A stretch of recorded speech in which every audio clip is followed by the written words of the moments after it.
Grown-ups in between cheering and babies, Public Enemies podcast. My name is Oh My God Graham. That's been, yeah. We here to talk some ism. You feel me? All out Wrestlepalooza. What the deal, man?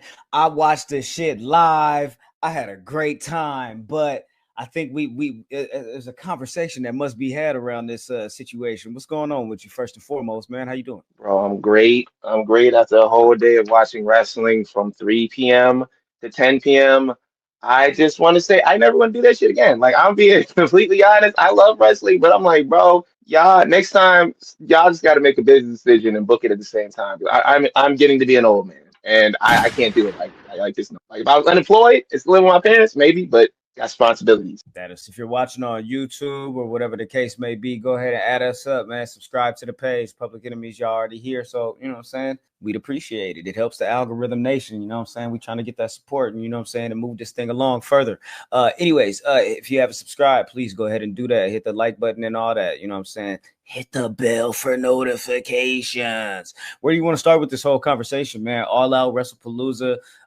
You did the post show with Cujo last night. I did the post show with Gresh for Wrestlepalooza, and then for yourselves, you guys did All Out. Well, I'm gonna ask you straight up, what'd you think of Wrestlepalooza, just overall? You want to rate it like 1 out of 5? You got a number? You want to put it on a scale? Bro, that shit was I was watching like both like the main event of All Out with the opener of John Cena and Brock Lesnar at the same time. And I got to see it like in real time. Like I was watching All Out on my phone. I had Wrestlepalooza like on my monitor. And it was a clear difference of who was like actually out there to like cater to wrestling fans and who was just out there just to like do some bullshit. Because All Out, I had to give it a rating. I'd give it a 2, and I feel like a 2 out of 5 is very, very generous. I take it back. 1.8. You mean Wrestlepalooza? I'm sorry, Wrestlepalooza. What I say? All Out? Yeah. I'm sorry. All Out was I rated it last night on the show. I said it was like an 8.8, but after kind of like having some time to digest it, I just give it like a regular 8. Like it was cool. There were some moments in there where like some of the matches, especially towards the end, you could tell they were kind of like speeding up to get to the finish so they could get to the main event because they didn't want to clash with Wrestlepalooza. But yeah, Wrestlepalooza, that was ass, bro. That was straight ass. You weren't convinced by the shocking beatdown of John Cena, you know what I'm saying, administered by Brock Lesnar? This shit is a rerun. We saw this in 2014. What is Triple H doing, bro? What are you doing? What was this about? And I know like they're trying to, oh yeah, we know we're playing the hits, Ain't nobody want to see this shit. And y'all try to say John Cena wanted to wrestle him, and John Cena said it on 4 different occasions in 4 different promos, and he said it in an interview with a nigga on the street. He was like, hey, bro, they told me I was wrestling Brock Lesnar. I didn't pick him. They just told me I was. And we can see why. Like he didn't pick him for his like retirement tour.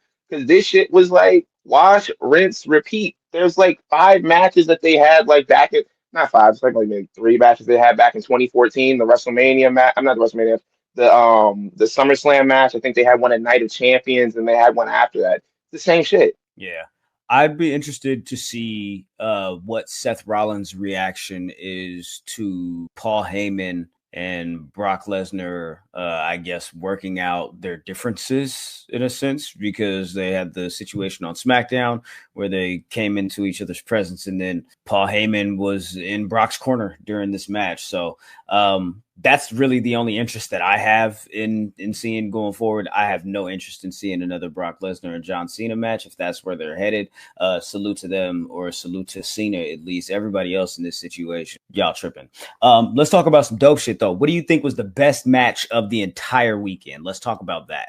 I think I said it on the show this week. I was like that my favorite match was probably gonna end up being the Okada Takeshita Dorado match, but that was my favorite storyline of the weekend. But that Kyle Fletcher Hangman match was the best match of the weekend to me because like they went, I think it was like 38 minutes or something like that. Mm-hmm. And just like the overall story that they told was like Kyle Fletcher was like, yo, I am that guy.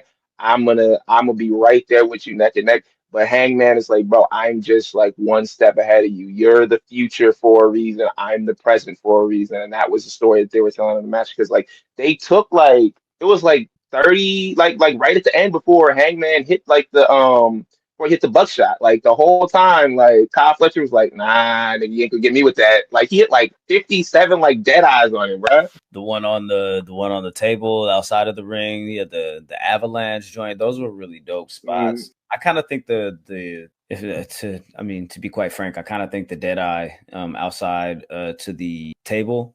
You've done that in like your last 3 matches at the last like 3 pay-per-views. Give it a rest. But the match was dope. Gotta play the hits what people want. Hey man, I feel it, man. But yeah, that was a dope match. Salute to Hangman, salute to Kyle Fletcher, an amazing performance by the both of them. Whatever is, now Kyle Fletcher has, raised his status a little bit more and he can go on and have a great TNT title run. Now that TNT title should be a little bit more lucrative, at least on TV, I would assume, the grass.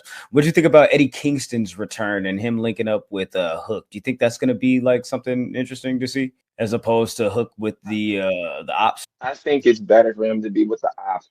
I think it's better for him to be with the Ops. The Ops have more structure. The Ops can teach him more. Eddie Kingston is like he's gonna like, bro, like what's he gonna teach him? We sitting on the couch, we smoking cigarettes, like we getting food from Grubhub. What we doing, bro? Like there's not much I see Eddie Kingston teaching him. Maybe being like a rascallion on the streets or some shit like that. Like, but I think it's a cool pairing. Like jokes aside, like I think it's a fun pairing, and he wasn't really doing much with the Ops lately anyway. I don't really think it's going to be like a long form tag team or anything like that. I think it's just like, okay, like we're cool. I see you backstage or you need some help like in the ring or whatever. You getting jumped, niggas jumping you. Like, I got your back. Other than that, I don't think it's like something like super duper major. I think like it was like having him go against like Big Bill as his first match back was like a nice showing. They didn't really need to do too much. Like it was just like, okay, I'm back. Reacclimate yourself to the crowd. I think it worked. I think it was nicer for them to like put this match on like the all out card because this definitely could have been a match on Dynamite or Collision. Yeah. So yeah, that's great. I don't really have much to add. I just wanted to, whatever. Hook and they're both from New York. We've got 2 new women's champions. We've got 2 new women's world champions in Chris Statlander and Stephanie Vacquer. Of course, for both brands outside of these events. I'm excited to see what these title reigns look like for both of these women. Stat has been like 4 years, I think they said, since the last time she had an opportunity to even go after the title. So I think her having this opportunity here and knocking it out of the park, being able to overcome those odds. And then she used the seatbelt, which was, suggested to her, I guess, by Wheeler Yuta as, they continue their quest to try to sway her over into the Death Riders, possibly similar to Daniel Garcia and the returning Pac. He's got a nice little haircut. But yeah, you didn't get a chance. You didn't get a chance to speak on the Stephanie Vacquer title win. She defeated Io Sky, and they had an amazing bout, if I do say so myself. But I would be remiss if I didn't mention that it seems like now we have a big opportunity for Asuka to come in and, do the whole finger wagging at Io, like, yo, I told you that I was going to help you and you didn't want my help. Now look what happened. But thoughts on Stephanie Vacquer being the new women's world champion at this point? I'm really down with it. Like they had the best match on Wrestlepalooza. Like it was very clear that this match was the one to blow everything out of the water because my God, like they hitting all the moves. There's like I think they went like 20 minutes or something like that. It was a very well-paced match. They gave each other respect after the match, and like I'm glad to see Stephanie Vacquer like have her moment to shine because like she showed out in NXT. Like her run in NXT, like compared to like other women is relatively short. Like she was there for like what, like a year and a half or whatever before they bumped her up to the main roster. And the accolades that she got, like when she was in NXT and now coming to the main roster and winning the women's world title in a relatively like short time. I'm glad to see. I'm happy to see her win. And I think like she has like a lot of good opportunities to like put on like some great matches and make the women on the main roster, like a lot of them look good. Like I think like this opens up like a world of opportunities, not just for her, but for a lot of women on the main roster because she could have classics with anybody. Like my God, like that match, like they definitely deserve that time they got. Great match. Yeah, I can't disagree with you there. Where else you want to go? Go Cope and Christian, or you can go the mixed tag with the husband and wives. Shit, that mixed tag match does not need to be no damn 30 minutes. Like Christian and Edge, they got to do their little nostalgia shit. They got in and out of there. Everything was cool. Like I felt like CM Punk and AJ Lee versus Seth Rollins, Becky Lynch, they overstayed their welcome with that time. Because like I'm watching it and I'm like looking at my watch, like, and I'm like, okay, they've been going on for 15 minutes, and then by the time they got to the 20-minute mark, I'm like, this is way past the point of where we need to be. Like they're trying to get cute in the ring, show off their little finishers and stuff like that. It look like we could do moves in tandem. I'm like, bro, I don't care about none of this shit. Like it's cool. Like we're gonna like people are gonna post the hell out of it like on TikTok and they're like do like the clips on Twitter or whatever. Like that's cool, but like we're not gonna come back to this match in like 5 6 years or 5 or 6 months and be like, oh yeah, this is a classic. Like this was it was what it was. A cool little showing for AJ Lee to like get her feet wet, but I just felt like it was overkill for a lot of shit. For me, this was the second best match on the card. I mean, there wasn't really a lot to work with and to go around, to be honest. But this was the epitome of, the supercut of when Triple H says, "This is what we do. It's what we do. It's what we do," and he's over explaining that, and he continues to say that, and not really say anything at all.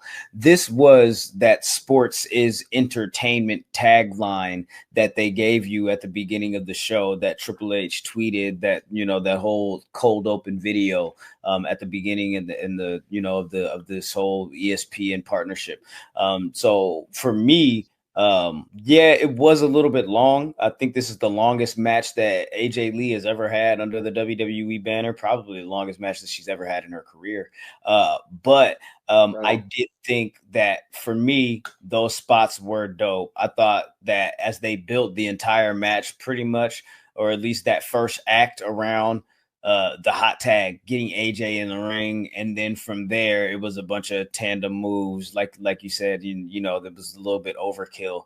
I thought it was dope. I thought it was a good match. I thought it was a great way to pretty much get AJ in there as the number one contender. She had your champion tap out, so I'm assuming that she's going to get a title shot at some point coming up here soon, and that's when Becky Lynch can get her lick back and she could, beat AJ, because I don't think AJ Lee should be, beating Becky Lynch right off the bat like that and just taking the title.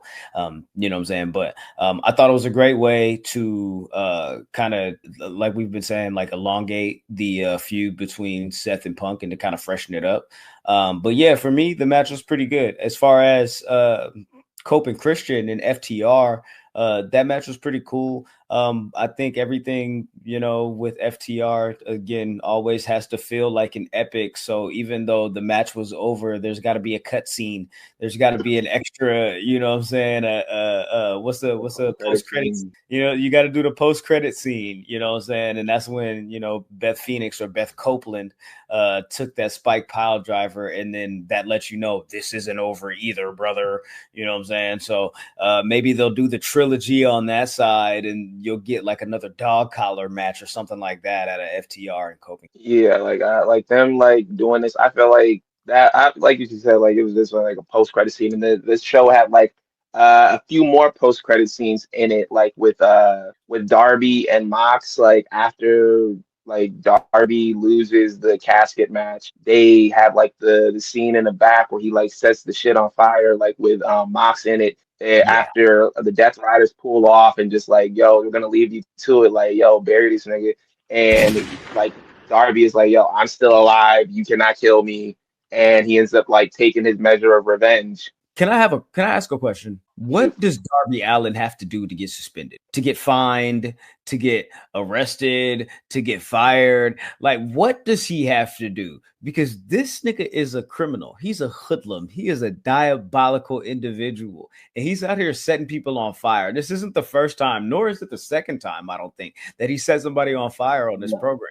So I'm trying to figure out, what does Darby Allin have to do in order for him to face some type of reprimand? And on top of that, how the hell did he know where Moxley was gonna have his entrance from for him to, you know what I'm saying, do the whole I'm jumping on you from the crowd? He works in mysterious ways. Bro, this nigga was raised by Sting. Sting raised him as a single parent, bro. After he raised the other his other children, he was like, yo, man, I'm gonna raise this one. Like get him off the streets, adopt him like Batman adopted all his kids. Like, yo, we raising him, bro. We raised him as a psychopath. But yeah, like that whole like match like itself was just very just like there were some times where I felt like some stuff was like a little bit like okay, like kind of doing a lot like especially like with Darby, like going back like every 5 seconds to bite Moxley on the ear. I was like, okay, bro, like I get what we're doing like an ear for an ear or whatever, but like I'm like, can we move on with the match a little bit? Like, can we try some other stuff?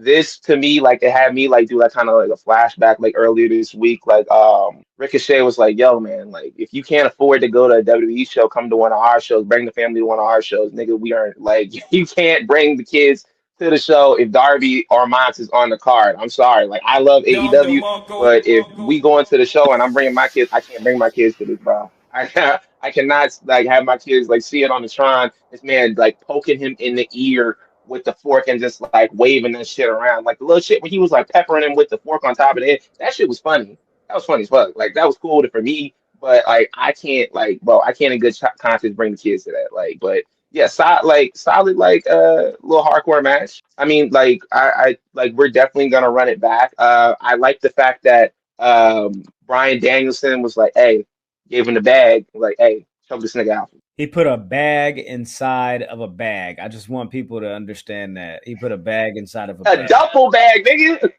That threw me the fuck off. I was like, is he serious right now? Like we gotta when build. He did it, I said, oh. I said he handed this nigga a gun. And then he pulled the bag out. I was like, okay, all right. Yeah. Salute to Darby. Salute to Brian Danielson. That was super entertaining. I do want to also salute to Jey Uso.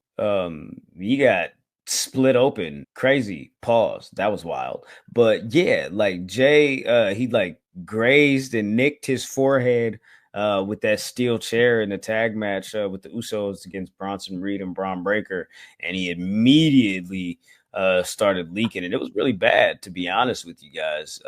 It was like blood everywhere. Like I don't know, I felt bad, you know, and it I feel like they went to the finish pretty quickly thereafter, just to kind of with There's a clip like if you watch it, you can hear like LA Knight go to Braun Breaker and tell him like, go for the spear, like take it home. Like I guess you can mask that if it's ever brought up or whatever, if they ever try to like spin it, like him telling like you could just like add it as another like piece of LA Knight kind of having beef with Jey Uso, like being like, okay, like take him out, like now's your opportunity, like him encouraging Braun Breaker if you want to spin it in that way.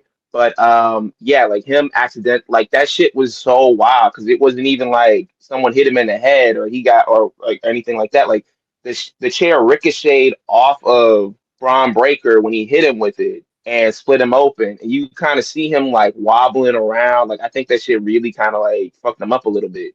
Yeah, there's that other video of Jay and Jimmy like on the side of the ring, and Jimmy's like consoling him, trying to talk to him and like calm him down or whatever. You can kind of see they're having a conversation about like what was going on. Yeah, but I you know, damn, bro. But he did post something on Instagram where after the show, and he was like, "Yo, I'm good. Like, don't trip, don't worry about me. I'm okay." So looks like everything is on the up and up. But it just looked like a really nasty accident, to be honest with you. You know what I'm saying? Well, yeah, 100%.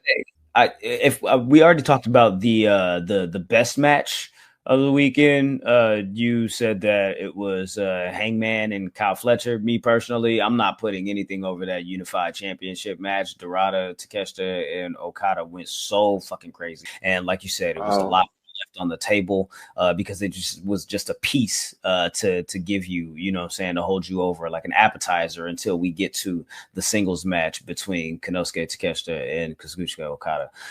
Now, if we want to talk about the worst match of the weekend, please, what did you think that was? Maybe we've already talked about it because they had Brock and John Cena open up the ESPN. That to me was the worst match of the weekend because it's like, yo, we wasted a one of John Cena's last precious like matches and appearances on doing some shit that we had already seen before. To me, that's like the worst match of the weekend. And people try to say like, oh, like hold on, bro, we telling a story here. I'm like, I've already seen this story, bro. This is a reboot. Right, exactly. Yeah, so no need to rehash it. MVPs, you know what I'm saying, of the shows for the weekend. Who do you think was the WWE MVP? And who do you think was the AWEP, the most valuable player of the weekend, representing these two shows, All Out and Wrestle? For WWE, like I can't say anybody but Stephanie Vacquer. Like she like really like put on like classic with EO. For me, like it's like it could be like 1A, 1B, like EO and Stephanie Vacquer. But for I'd say for All Out, uh, to me like it's either Kyle Fletcher or Okada because they really like Okada really like made that shit look good like with the storytelling in the ring because like when Okada's not interested in something you could 100% tell he's not interested. He don't want to be there. He phoning it in. He like, bro, man, fuck this shit. Like I'm just trying to get this shit done so I can go home. But you could tell he's really interested in working with Takeshita. So I'm gonna have to split it down the middle. I gotta go with Okada. Okada's my MVP. Cool. For me, for the AW side of things, I guess I would go with Okada as well. You know what? Nah, fuck it. I'm going Ricochet, bro. Ricochet is Ricochet. Ricochet has been highly entertaining for the entire duration of 2025, bro. And now he's got this collective with GOA, Khan, and Toa The Leona. demand. By the way, Toa Leona looks like a Samoan Rusev, but yes, they are the demand. And you feel me? This group defeated the Hurt Syndicate and gave them their first official loss. This is the Hurt Syndicate's first pinfall loss as a collective in AEW, and that was administered by Ricochet and the Gates of Agony. So I'm gonna give my MVP to Ricochet for AEW, and then for WWE or Wrestlepalooza, I'm giving it to Io Sky. She's been the MVP for the entire year. Nobody has come close to doing what Io Sky has done for the women's division and put on banger matches time after time after time. Even when they made her an afterthought in the story, even when they took her off of TV and only gave her like tag matches every other couple of weeks, even when, you feel me? Like it's just like no matter what the situation is, she is consistent as fuck. And she deserves that spotlight. She deserves, you know what I'm saying, that love. And also, you feel me, the work that she did in this match with Stephanie, you know what I'm saying, working over the knee and, you know what I'm saying, having to sell that. And also not caring about that and pushing through because she knew the championship was on the line and she wanted it back. I'm going to give it to EO, man. Definitely 100%. She's my MVP for Russell. Overall, I would say that they wasted this debut with ESPN. They could have done a lot better. They could have had a lot better at bat with this event. I think there was a lot left to be said about what Wrestlepalooza could have been. As we close out, I'm so surprised that you didn't say anything about Stephanie McMahon heading into the Hall of Fame in 2026. This nigga Triple H is full of shit, bro. I can't.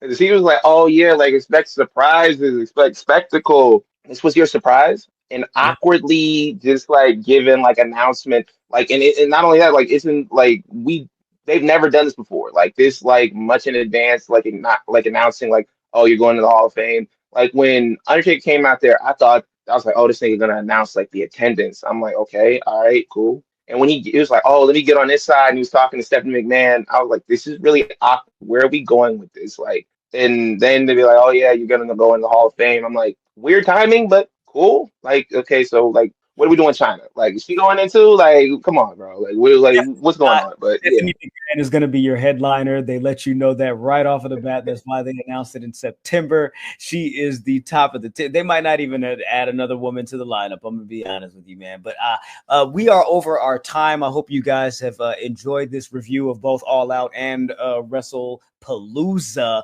Palooza, as Cody Rhodes would say. You feel me? Make sure you follow in the squad. Make sure you follow in the brand Public Enemies HQ across the board. We'll see you guys on the flagship show every Thursday, live and direct. Until then, Be easy. Y'all be smooth.